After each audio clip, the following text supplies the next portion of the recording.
வணக்கம். ஒருவருக்கு பார்த்தீங்கன்னா அரசாலும் ஜாதக அமைப்பு யாருக்கு? சரியா? ஒருவருக்கு அரசாலும் ஜாதக அமைப்பு யாருக்கு அப்படின்னு பார்க்கும்போது 2ஆம் இடத்து அதிபதி பலம் பெற்றிருக்கணும், 9ஆம் இடத்து அதிபதி பலம் பெற்று உட்காந்துருக்கணும். அதே மாதிரிக்கே உங்களுக்கு குரு பகவான் பலம் பெற்று உட்காந்துருக்கணும். அதையும் தாண்டி சூரியன் மிக அரசாங்கத்தில் உயர் பதவி, சரியா? அரசாங்கத்தில் உயர் பதவி. அதே மாதிரிக்கு பார்த்தீங்கன்னா ஒரு எம்எல்ஏ கேண்டிடேட், ஒரு மினிஸ்டர், ஒரு முதலமைச்சர், இது மாதிரி ஒரு சூரியன் நல்ல பலமாக இருக்கணும் 10ஆம் இடத்துல.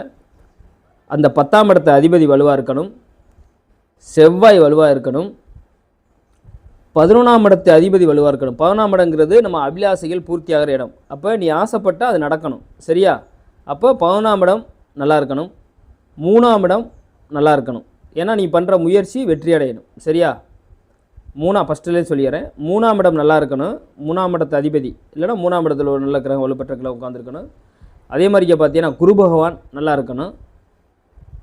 அதையும் தாண்டி குரு பகவான் கூட கொஞ்சம் இது இருந்தாலும் அதையும் தாண்டி இன்னொன்று என்ன அப்படின்னா, அதாவது 10ல் குரு இருந்தால் பதவியை பறிச்சிடும். அதனால் அது ஒரு பார்வையாக இருந்துச்சுன்னா ஓகே, 10ஆம் இடத்துல இருக்கிறத விட ஒரு பார்வையாக இருந்துச்சுன்னா ஓகே குரு.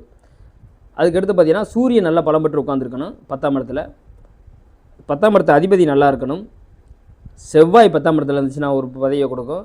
அதே மாதிரிக்கே 11ஆம் இடத்து அதிபதி நல்ல பலமாக இருக்கணும். இது மாதிரிக்கு அது அதை வாங்கிக்கிற லக்னாதிபதி சிறப்பாக இருக்கணும். இது மாதிரிக்கே ஒரு ஜாதகத்தில் இருந்துச்சு அப்படின்னா கண்டிப்பாக அரசாலும் யோகம் உண்டு.